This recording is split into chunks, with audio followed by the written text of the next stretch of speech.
Howdy doody. Welcome to episode 150 of TDI. 150. Holy cannoli. This is Dr. O on the horn to start, per usual, with yet another recap of House of the Dragon, episode 6. We're having a transition from the mid-season finale, the wedding of the histories, as Viserys called it, now into a 10-year jump with some new actors being introduced, along with, people being replaced. You got Raniera being replaced, Emily Darcy taking on the role, and then Olivia Cook taking on the role of Alicent Hightower. We have kids growing up, right, becoming the new generation of Targaryens, but not without conflict. So Ricky Flix is back for the night House of the Dragon reaction episode. So how are you, my friend? Welcome back to the King's Council. It was depressing to miss the last episode being so amazing, like the best episode yet. The wedding. I missed a wedding episode. I missed a wedding episode for Game of Thrones or a Game of Thrones prequel series. That's treason. That's crazy. Of the highest order. I have no words but my apologies, but I'm back. I'm back for this second pilot episode, so to say, for House of the Dragon, and I'm ready to go. So before we begin, I'm just going to give you a little recap of where we left off because we had an action-packed episode 5 where we had the wedding of Sir Laenor and Rhaenyra. We have Criston Cole murdering Joffrey, right, the lover of Sir Laenor, for threatening to blackmail him regarding the relationship he had with Rhaenyra. It's taken an interesting turn since then. Criston Cole was about to commit suicide at the end of the episode before being spotted by Alicent Hightower, setting up a future relationship between those two that we start to see in this episode. That's obviously grown since we last saw those two.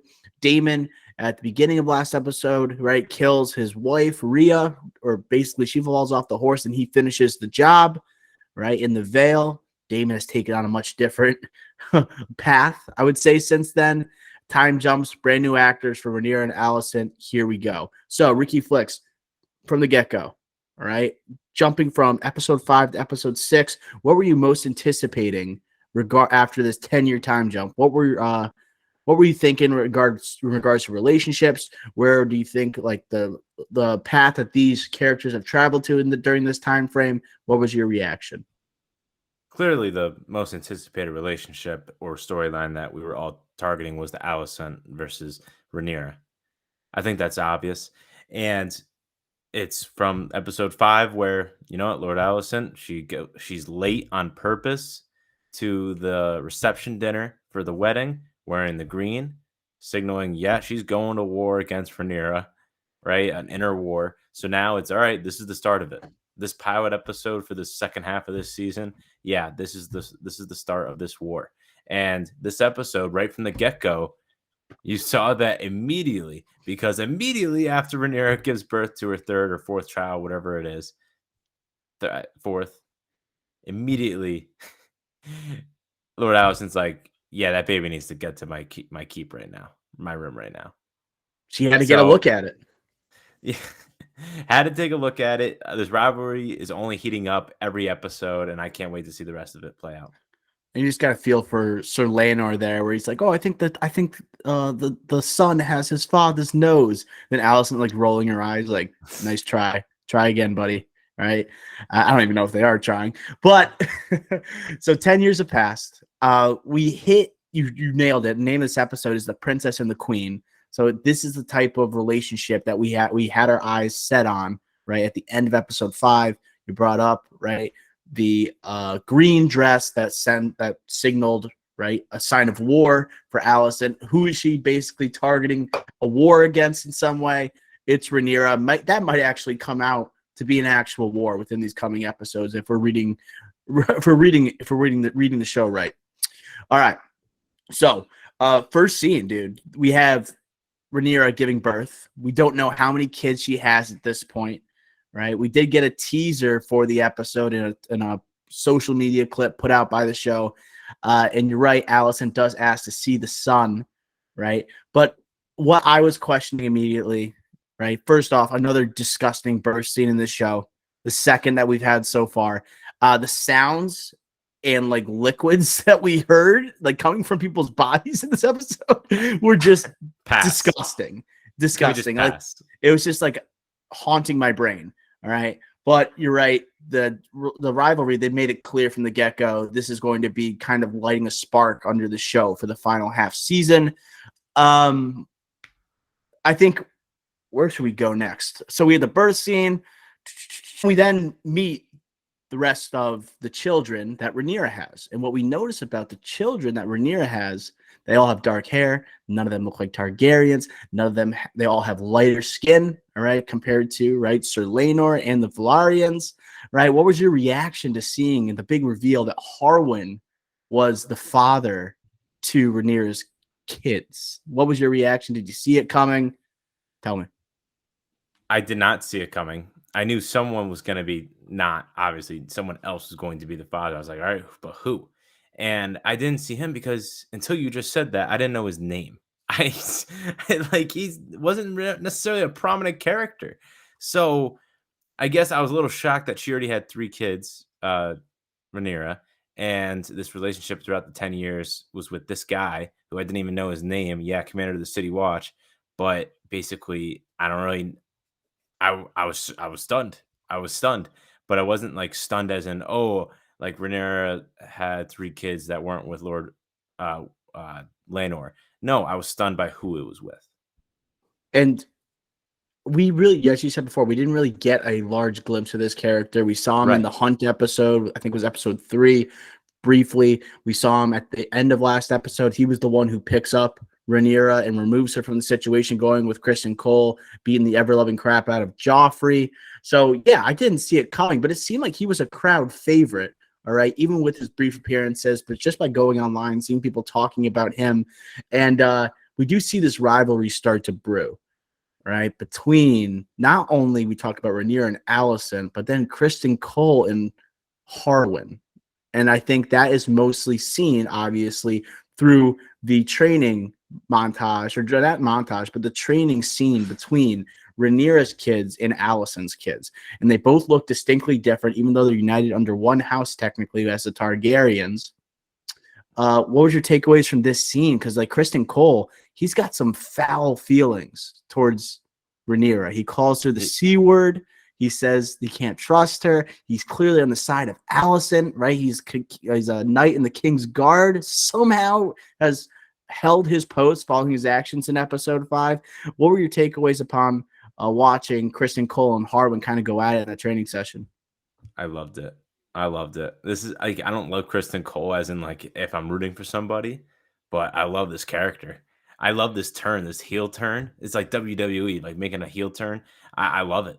And remember the first episode, like, oh, this guy's gonna be Jon Snow. Like he has like a feeling of Jon Snow, right? And he's in the tournament. And now this is what Game of Thrones does. It just turns people and it changes either with politics, because of power, because of relationships. Like this guy is just hates Rhaenyra so much for what she did to him, and like he's all in on Alicent. And Alicent in this episode, we'll get to later though, she's looking menacing herself. So, oh no, I love this turn by Kristen Cole, loyalty to Alicent, butthurt about Rhaenyra, and exposing Rhaenyra at all costs. At all costs, risk for himself as well, risking himself, but exposing Rhaenyra at all costs during this training scene, and just taking taking shots for his revenge, and I loved it. Yeah, and it was crazy to watch because he spent like 4 out of the 5 of the initial episodes protecting Rhaenyra at all costs. He kills Joffrey, right, to protect Rhaenyra at all costs. Yet where do we see him now? Trying to expose Rhaenyra and these kids to the point where Harwin is now put in danger and the kids are put in danger. And he was trying to bait, right? He was trying to bait Harwin into admitting, right, that those are his kids. And it was clear by the way he was interacting with them. Like it was almost too obvious. Like he did it He already did put without himself words. out there. He did it with plenty without words. But yeah, that scene, I was really looking forward to that as a potential rivalry into the future. Maybe we would get an actual battle, maybe a trial by combat. I was thinking that was going to be between Kristen Cole and Harwin, but it doesn't look like we're going to get there, unfortunately. Harwin gone too soon. I think we also, since we brought up the training session, we got to talk about the kids. We got to talk about Raniera's, right, who look very much like Harwin and look nothing like Targaryens, Valerians.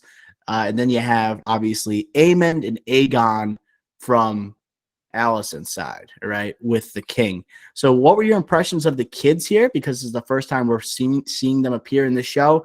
I guess let's start out with Alicent and Viserys's, like Aemond and Aegon. What do you what are your impressions on their first appearance? I hate Aegon. Aegon, I already hate him. Like that kid's so freaking weird. He's basically just I don't know. I even know how to describe him because it's just a nuisance. Like this guy, his kid's just a freaking tool. Like I hate him. Yeah, I think so too. I That don't know. window scene was just like, what the hell? And even him fighting, I hate watching him fight. He reminds me of Finn Whitrock in Stranger Things so much too. I What hate this he was character. kind of nice with it, bro. With what? He was kind of good at fighting. Aegon, he's pretty No, no, good. no. I'm not saying he wasn't good. I just wasn't rooting for him. I freaking hate this guy already. Oh yeah, he just has like that, like I don't know. He just has that I guess that frat boy look to him for a night. I don't know how to really describe it. He has like I have He's that cocky for sure, like but I cocky, but think like with what? Like but he what is he doesn't cocky but for? he's truly spoiled, right? And but like truly spoiled and also doesn't understand, right, where he stands and like the potential he has and his future as king, as Alicent was trying to drive through him after she catches him jerking off on the balcony. But seeing him there, seeing him on the balcony, right, in Westeros, in King's Landing, did you think of Tormund at all when he was doing that? When Tormund jumped off? No. You I was didn't just think of that?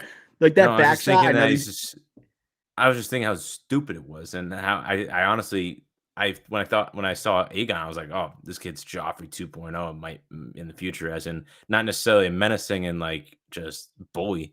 Or I'm thinking just like how much I'm gonna hate this guy because he's so freaking annoying. I don't know if he's gonna be so annoying. I think he's gonna grow into this character that Allison wants him to be. Like Allison wants him to be like mature, and he's clearly not there yet, especially like off this one scene. I think it was a bold choice. It's very Game of Thrones esque to have that type of scene, but and I think it's just showing how he is not where he needs to be. Allison hasn't really prepared Aegon to rule like her or like Otto, her father, had told her what she needed to do. So that's kind of surprising based on this Yeah. new type of character Allison is. So seeing that he's not prepared, and then Aemond, who's not getting a dragon yet, he is given the pigs with the wings on it as a dragon. Like he doesn't seem like he's exactly right this next great king either. It seems like he's a type of kid that you don't let your kids hang out with, right? It's just like let him be. He's probably doing some weird sport. He's not playing sports. He's not fighting. He's not jousting. He's probably just I don't know lurking around acting weird. He's the kid who burns stuff apparently. But yeah, I think that's why I'm a little annoyed with Aegon's because yeah, it's been 10 years since that conversation with Otto Allison's had, and this kid is nowhere near being able to rule. And he's about to be a man. Like, is this like he's over 16 for sure? It's just like, hey, like I don't understand how Allison could just fumble the bag like this if she's so dedicated to keeping it within her own direct family. It's just odd. It's odd.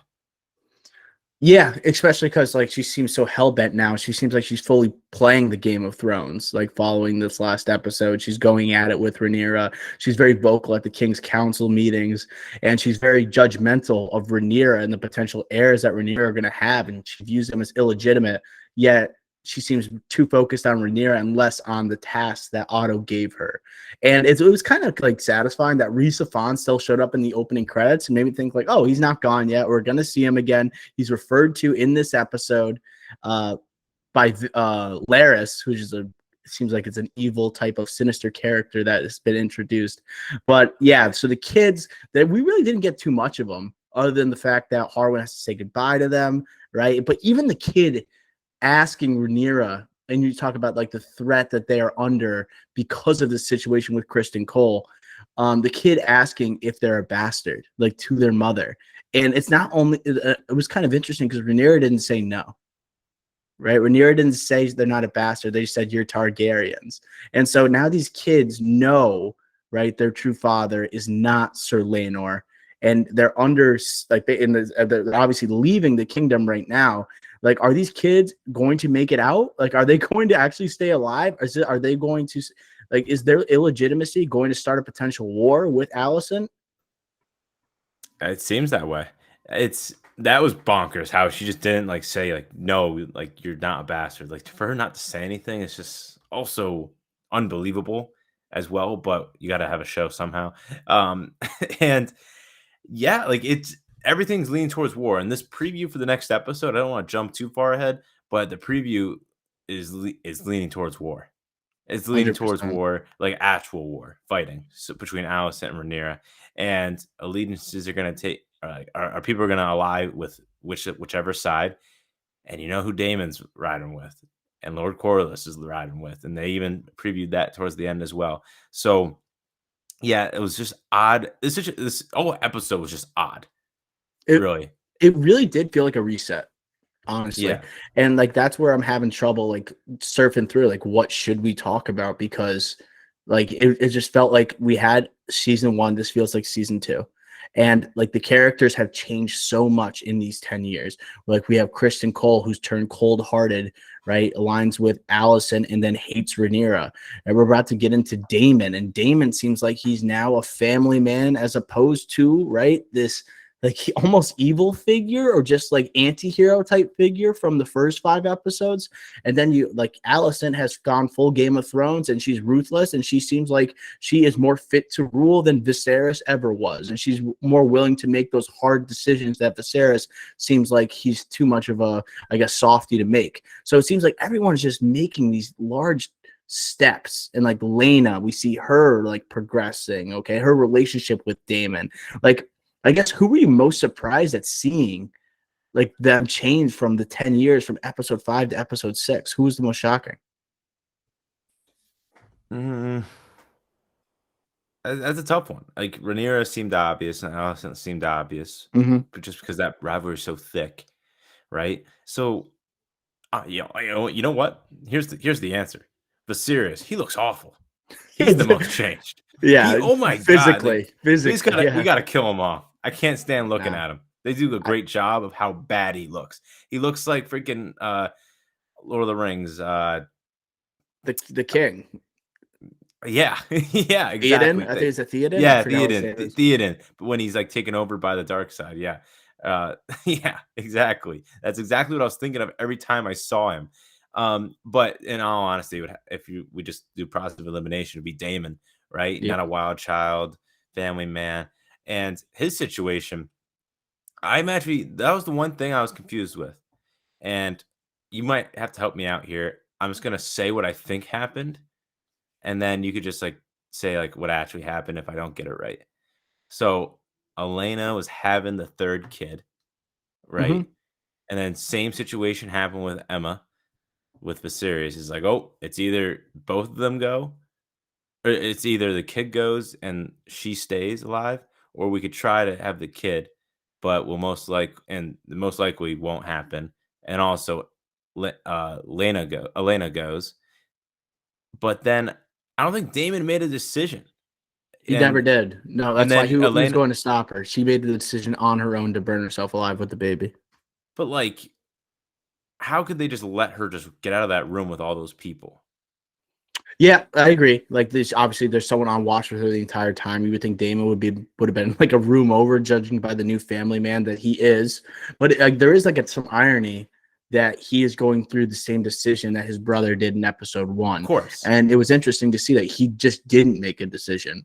And I think Lena made the decision. She's a dragon rider. She wants to go in front of the dragon. Like she doesn't want to die like through a knife, or like, doesn't want to die like lose her kid and then her also. I don't know what was going through that type of thought process, but I know she wanted to die through right Vagar, the dragon, Right. right? Right. And so obviously this I think is going to impact Damon's character, where we're going to see this colder turn or maybe this vengeful turn after like this 10-year period where he seems like to have separated himself from all politics in Westeros. He separated himself from Rhaenyra, from Viserys.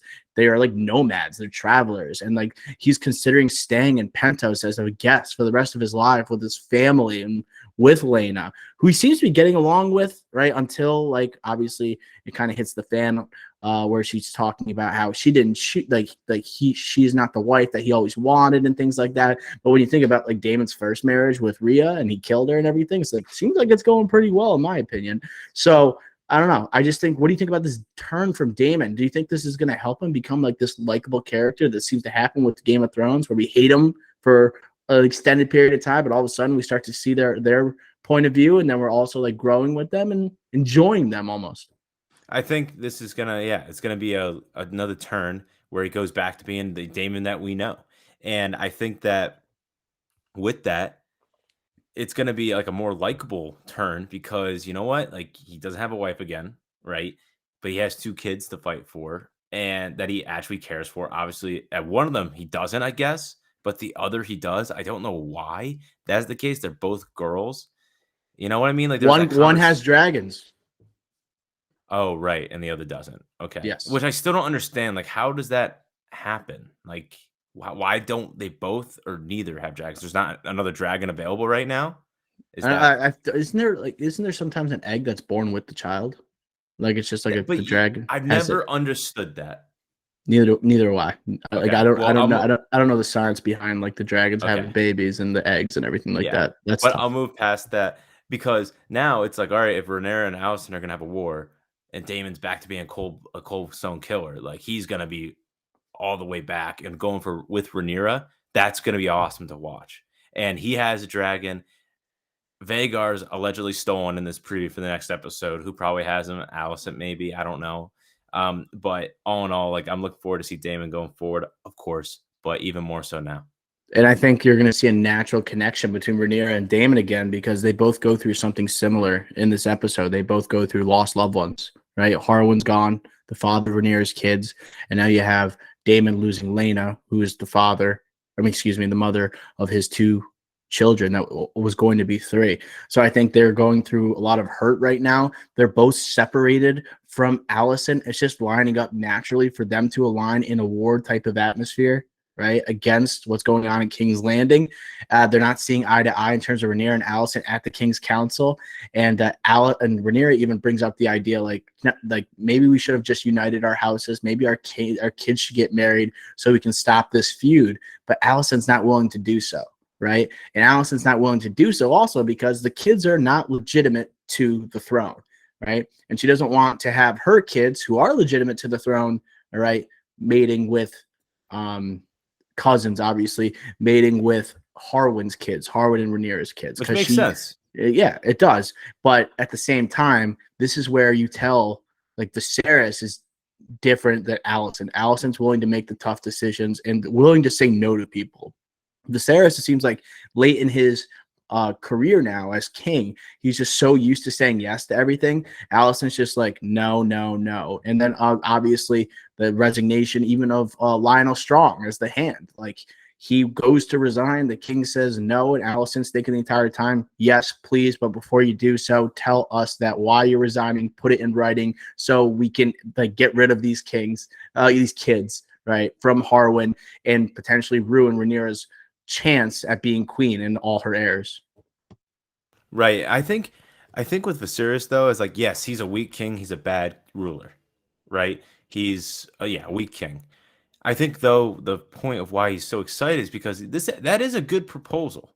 Like that is a legitimate proposal. It's that he's so blinded or um he's not willing to accept that Rhaenyra, like they're not actually Rhaenyra and Lannister's kids, like actual legitimate heir. He's not willing to accept that. That's why like he's so blinded. And I don't think he's like being stupid as in like if if he did know that they were illegitimate, he would be like, oh, like, come on down. No, if he was strong, he would be like, no. But I think he's just so connected with Rhaenyra and just doesn't want this truth to be actual truth. I think that's why you get the reaction that he got. I think his reign has been surrounded by such turmoil. He's trying to blind himself. Where at the same time, like you have Laenor, right, with Rhaenyra. He makes that deal last episode with Corlys, saying like, yeah, they're gonna be Valerians until they take the throne, then they become Targaryens. Even like conceding to that seems like a weak idea for a king. People are gonna question like, you're changing their name once they become king. Why wouldn't they be Targaryens in the first place? Seems kind of stupid. But also here, he's blinding. He's basically, he knows the truth, right, with Rhaenyra's kids, but he doesn't want to say it out loud. In a similar type of situation, he just wants to pretend like this is all good. Let's unite the family. Let's get the cousins together in tradition of the Targaryen way, right? And he just doesn't want to admit like that this is messed up. He doesn't want to admit that like there is a rivalry between Alicent and Rhaenyra. He doesn't want anything else, because like if there's one more major outbreak in terms of like outbursts between the family, he might have a heart attack and die. So he's like just trying to have everything be as peaceful as possible, but that doesn't happen in Westeros. That doesn't happen when you're on the throne. Yeah, never. No. I think also, where do we have to go from here? I think we should talk about Larys. Larys is someone that was introduced last episode, son of the hand. He gave off like creepy school janitor vibes in episode 5. Seems like he has an ear similar to Varys from the original Game of Thrones, similar to Littlefinger, Peter Baelish. Seems like he's in that same vein. And so he's kind of taken up the mantle for House of the Dragon. We have him in this episode, almost like he has this. It seems like he has a regular meeting with Alicent to kind of go over what's been happening throughout like the kingdom, right? What's going on? What are the whispers that you're hearing? And what do you think about this relationship? Like, do you think this is and I guess and this character with this Larys guy, because he's obviously more sinister than he appeared in episode 5. He is the little finger of the show. He has that True Detective. Like, he should be a villain in True Detective or something like that. Like, he is that type of screen presence, and he has that little finger vibe to him as well. And the fact that, like, yeah, he becomes the Lord of Larenhall, right? It's Larenhall, I think, is his house. He's going to become the Lord of Larenhall. Harrenhal. His name's Harrenhal, thank Larys. you. Right. Yeah. Okay. Right. I think it's more so towards like, hey, like, he's not going for the Iron Throne, but he wants to be the next hand whenever Alicent's heir comes, Aegon comes to the throne. He wants to be the hand. And he says, I will be rewarded in due time. And I think this episode, at least for me, got saved big time with the ending when he's like, yeah, go kill my father. Yeah, go kill my brother. But just don't forget about me. That's basically what he said to Alicent, no? This guy, yes, it's exactly what he said. He's supremely messed up. And Alicent didn't outwardly say this. He kind of took it upon himself to kill his father and his brother. His right? idea. Threats to, right, the throne. Obviously, the father of the bastards for Rhaenyra. And then the dad, right, is unwilling to admit the egregious acts of Harwin, which basically can be thought of as treason by sleeping with the princess and future queen and successor to the throne. I thought that scene where he takes the prisoners, those who committed murder and treason, and then he says, I have a job for you, but first we got to take care of something. They cut out their tongues so they can't say what they did. It is like truly evil. And when he did that, I'm like, this guy is also a mix of not only like a little finger, but he has some like Ramsay Bolton in him too. Like, he's not afraid to do egregious things to other people to ensure that he gets what he wants. He's cutting out their tongues and then they're burning down, right? Harwin. Like, Harwin, like, is a character I thought we were going to grow an attachment to, especially after having such only brief moments with him in the first 5 episodes. Like, okay, we're going to see this rivalry start to, I guess, spark between him and Kristen Cole. Guess what? We don't get to see anything past him just punching his lights out. You know, he's gone. So what do you think about Larys's actions here? Do you think like I mean, is it? You said he wants to be the hand of the king. Any other thoughts? I guess. Well, I think that obviously he has a limp and a cane, right? So the Ramsey Bolton comparison, I don't hate it, but this guy is smarter because he can't physically like do anything. So he's even smarter. That's why I lean towards like the little finger comp as well. But I think that this is just the beginning. This is his coming out party. This episode and showing what he's capable of. And I think this isn't going to be what we remember him for. I think the best is yet to come from him. And I still think, yeah, Otto's coming back. Him being shown in the preview for this episode is big, right? Don't forget about Otto Hightower. And they mentioned him throughout this episode, and especially in that conversation with Alicent and him, Larys. So it's like, okay, Otto's probably going to come back to be the hand of the king, right? Until the king dies. And then he's going to be out there trying to be the next Larys is going to be out there trying to be the next hand. Like, what else would he want? He's not going to be the Iron King of the Iron Throne. He knows that. It's impossible. And then he knows he just wants to go back to Arryn. He wants to stay in Westeros. So what else would he want?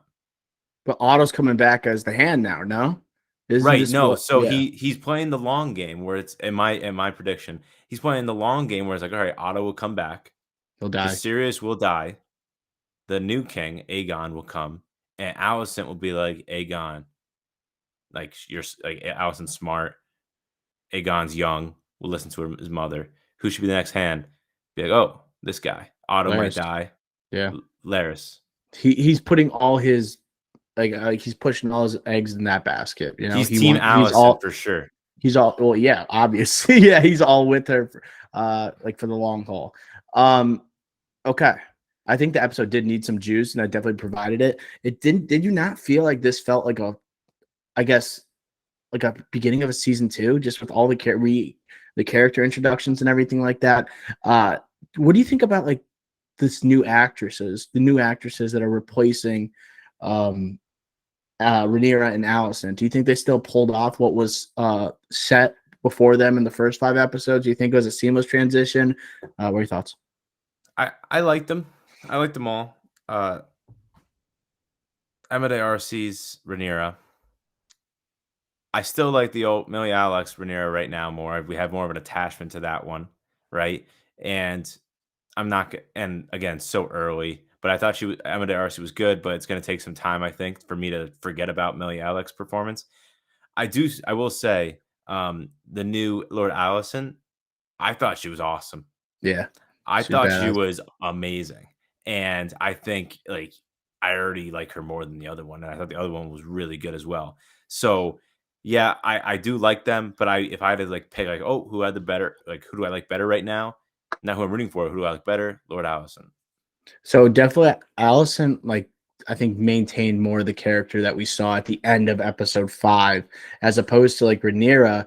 It seems like she's aged 100 years over this 10-year period, whether it's high stress, having a lot of kids and things like that. She doesn't have that lively energy that she had in the first 5 episodes. She definitely seems like she's tired already, and like obviously her dad is still alive, and it seems like that the idea of like having these kids and none of them look like Targaryens is maybe like weighing on her and stressing her out a little bit, because there's only a matter of time before like the public starts questioning, and all of a sudden like this Kristen Cole incident happens with Harwin, and guess what? Here come the rumors. We got to leave King's Landing now because the family's under, right? There's threats being thrown at the family.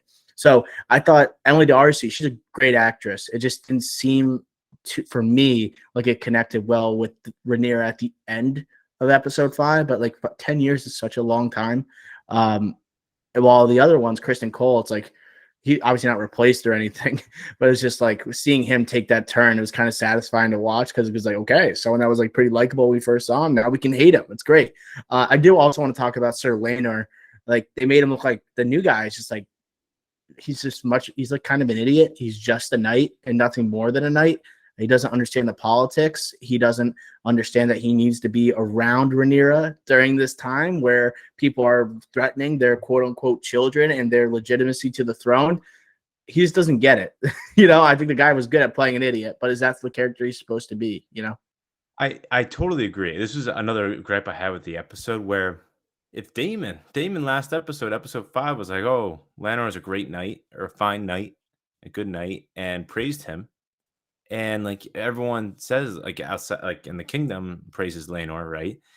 And they made him look like a dummy in this and just a fool. Where I would have really rather have like him or rather have it so it was like, no, like the burdens of like these not actually being his children. That is what I hope was like a reason why he's not around all the time. Not that he's a fool. I think that's a misuse of like miswriting. I think it would have been a lot better if they had the guilt of that really shown through, or maybe I'm just I don't know, maybe something else. But I think that was an obvious trick that they could have done, but instead they made him look like a fool. And now going forward, it's kind of going to be just like that's always going to be like a lazy writing, a piece of writing that you could just lazily throw in as an excuse for his character going forward. I don't like that. He was just acting very dumb, even when Raniera had her kids, and like he was asking, was it painful, and like just really dumb questions. And I thought the character I was expecting or anticipating after last episode, was one that was kind of a badass. You know, I was kind of thinking that he was going to be like haunted by the death of his lover on his wedding night, and then he would actually use this as like fuel to like, okay, I'm going to take the throne and become this awesome leader, right, with my new wife, you know. And then he'll still hold this grudge against Kristen Cole and against like potentially not against Rhaenyra, but he'll just have this as fuel for the future. But it seems like he's just okay, getting drunk all the time, not going on voyages, and not doing like kingly type of duties. So to me, just shocking type of writing there. I had something else here. And it's like his parents wouldn't allow that either. That's why like his parents didn't raise him to be that. And Lord Corlys and the queen who never was, they just wouldn't have allowed that. I just don't understand that writing at all. Yeah, and I would like to see Corlys here. Like Corlys, like I was reading over like some Game of Thrones spinoffs. Like he's getting his own show, which is kind of crazy. Like a prequel type of series about his voyages beforehand. Like I didn't really anticipate the CC Snake. He wasn't like a character that I thought after watching, like, oh yeah, this guy deserves his own series. I think there's very few characters like that in the show. But did you see that he's getting his own? You're the one that told me. For me personally, I think less the better, right? Focus on House Targaryen, the of Westeros before Game of Thrones. That's a huge project that should be tackled. That's worthy of a huge series. That's Sunday night HBO. You're thinking about it all week. What's gonna happen, right? You're excited. Lord Corlys, like this is like a stupid spinoff, like a Sonyverse spinoff for Spider-Man. Like we shouldn't be doing that. We should be focused on Yeah. Spider-Man. I just don't. I think it's too early to be having these type of spinoffs. It doesn't seem like people really care about it. Like the Blood Moon one was already with the Naomi Watts was already that we already have one series that was scrapped. I feel like these other series, I can't see them all happening. The ones that I saw get announced, but I'll go back to what we were talking about before. I do remember what I was going to ask you. What do you think about the kid being named Joffrey? That was also crazy because they already had two boys beforehand. So neither of them were Joffrey. And clearly, or I'm assuming that Laenor was like, "Oh, let's name this name this our first kid Joffrey." And it's like, we call it. Rhaenyra was like, "No, that doesn't make sense. Not Targaryen. Too obvious to Joffrey, your ex-lover. Like too obvious." And then this third one, That's like Adam Levine, like naming the kid Sumner. It's know what I'm talking about? I've heard of it, yeah. So you had the affair with like that Instagram model. And he's like, "Oh, I want to name my kid after you." Right. That's messed up. It's just weird. I don't like it, and just the fact that he did it in front of the king, and the king's still oblivious to his like real aspirations or real tendencies is just shocking. It's just again blindsidedness by the king. Yeah, he just doesn't want to see anything that could be controversial or cause conflict. Yeah, the fact that he did that right in front of Rhaenyra too, like you would think they would have talked about names.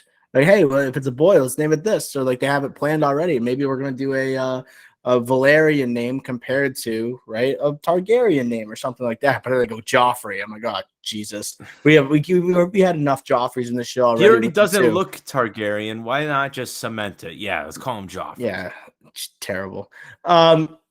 Joffrey Valerian, and then Joffrey Targaryen, if he ever takes the throne. Like, oh my God, that just doesn't roll off the tongue. Terrible. So I think that's all I got for now. I don't know if you have anything else to add before we go on to some predictions we have for next episode.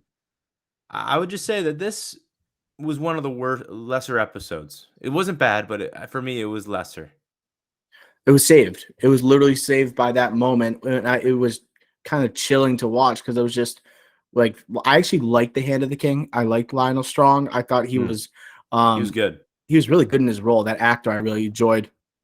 And the fact that we don't get to see him or Harwin, which are one of the few that I actually seeing, I enjoyed viewing, and like I didn't really have any like inner conflict rooting for either one of those guys. But that's just like the type of people that are killed in Game of Thrones, right? It's rarely the ones that you can see both sides, the anti-hero type figures, right? The Alicents, the Ranieras, the Daemons are just going to be the ones that you like out of like the pureness of your heart, and then they're just going to rip your heart out. These showrunners and these writers with their deaths, brutal, terrible. And I guess the big prediction for us is going to be Daemon. Daemon next episode, joining with Raniera as the fight between Raniera and Alicent maybe comes to a head. I'm kind of presuming that Alicent's going to find out about like this murder, right? This burning of Harwin, the burning of the Hand of the King, and then her blame. Where is it going to immediately go? Alicent. And I think that's going to be the stemming of a future war. And I do want to bring up Alicent was wearing the green during the King's Council meeting when she had the controversy with Rhaenyra. I did notice that as well. And I think because in the preview for the next episode, Rhaenyra is like, this is the act of high treason, the highest treason. So clearly there's going to be rumors of, oh, Alicent commanded the fire and the release of these prisoners to kill for the ending, what we saw. So I think that rumor is going to start spilling out, and that's going to be the triggering moment for this war where, yeah, Daemon's coming back, and we have all these people picking sides and alliances being formed. And that's where this is going to get back to where we were, as in ramping up in this season. This was kind of like a letdown spot to say, oh, we got to reset here, like you talked about, like a reset with the new characters or new actors for these characters and these new storylines. But now it's like, okay, that's going to be the triggering moment, the inciting incident to get us pushing forward again to the season finale, where I'm assuming there's going to be something nuts, because there's been like those we had the mid-season finale with the wedding. We had a couple other crazy moments. Like the season finale for this is probably going to be the craziest season finale, or the craziest episode yet. And I can't wait for that. Yeah, we're going to have dragons versus dragons. We never had that in a Game of Thrones show. And then we saw in the preview for the next episode, there's someone steals a dragon from someone else. And that's going to be interesting because not all of these kids were granted dragons. Maybe it's one of these parents, right? One of these successors, or even the queen herself taking a dragon and giving it to, right, one of these kids. I could definitely see that happening as well. And that could be Daemon's kid as well, that I was also talking about the fact that she didn't have a dragon. Daemon, we had Hoodie Daemon in the preview, right? Just like we had Hoodie Mello. Hoodie Daemon looking upon like a couple ships. Maybe he's trying to scheme his way into something. We know he's always up to it, right? When he's going all hoodie on us. Hoodie Daemon. Yeah, and he's still technically, like they talked about in this episode, he's king of the spot where the crab feeders were, and there's again war there. Maybe he's looking at their ships, take back that land, and use those resources to go help out Rhaenyra. Like maybe that's gonna happen. And single, watch out. And then single Daemon, watch out. And then regarding the dragon, Vhagar being stolen, like I think the obvious one is, oh, Alicent needs a dragon for Aemon, right? Yep. I just don't know how she would be able to steal it to get there if like all the dragon riders aren't, like, she's not a dragon rider, her kids aren't like who's gonna steal it for her is my question. I really don't know a dragon rider that would be able to steal it for her. I always thought like dragons are almost impossible to steal too, because they have such strong bonds with their riders, you know. And that was crushing to watch Lena, by the way. get fried away by Rhaegar. Or Vagar. I forgot which. I think it's Vagar. Is it Rhaegar? Yeah. Okay, but see her getting fried and the dragon not wanting to do so, and like those are the type of moments I think I miss with the dragons, rather than just saying Dracarys and frying people, but like the actual bond where it's like a dog and their owner, where it's like you got to do this, right? You got to do this as much as it pains you. You have to do this, and almost refuse to. And Daemon coming in right at the last second, pretty heartbreaking scene because it felt like it almost reminded me. This is gonna be a weird connection. X-Men Apocalypse, where you had Magneto creates this family, right? And after he creates this family, he's finally found solitude. He's found like a place where he can finally settle down and remove himself from his past. And then it all burns down in front of him with like the death of his wife, right? And then obviously you have the same thing happening here with the spouse. Yeah, what a preposterous movie. Oscar Isaac could have done better. Could have done better. Well, I think that's going to do it for our reaction episode for episode 6 of House of the Dragon. Make sure that you are following wherever you're listening right now, whether that be on Spotify, SoundCloud, Apple Podcasts, YouTube. If you're watching on YouTube, please subscribe and like the video. Okay. If you want to check out our previous episodes for House of the Dragon, they're on the feed. And then going beyond that, make sure you're following our social channels where we're posting clips, we're tweeting out news. We got an exciting week coming up. We're at the Drive-In Pod, by the way, on Twitter and Instagram. Exciting week. We got Don't Worry, Darling review coming later this week. We presume we are going to see Charlie Cox's reintroduction as Daredevil in the MCU, but there's no telling what Kevin Feige is going to do with this She-Hulk series. If you want to check out our She-Hulk, I guess tongue lashing that we gave the show on the previous episode, please do so. And then we have Andor. Andor is also coming out. We recap the first 3 episodes. Make sure to check out the feed. And if you want to catch up before episode 4 drops this Wednesday, I believe. Yep. Okay, gotcha. All right, that's going to do for episode 150 of the Drive-In Podcast for Ricky Flix and Dr. O. Until next time, we will smell you.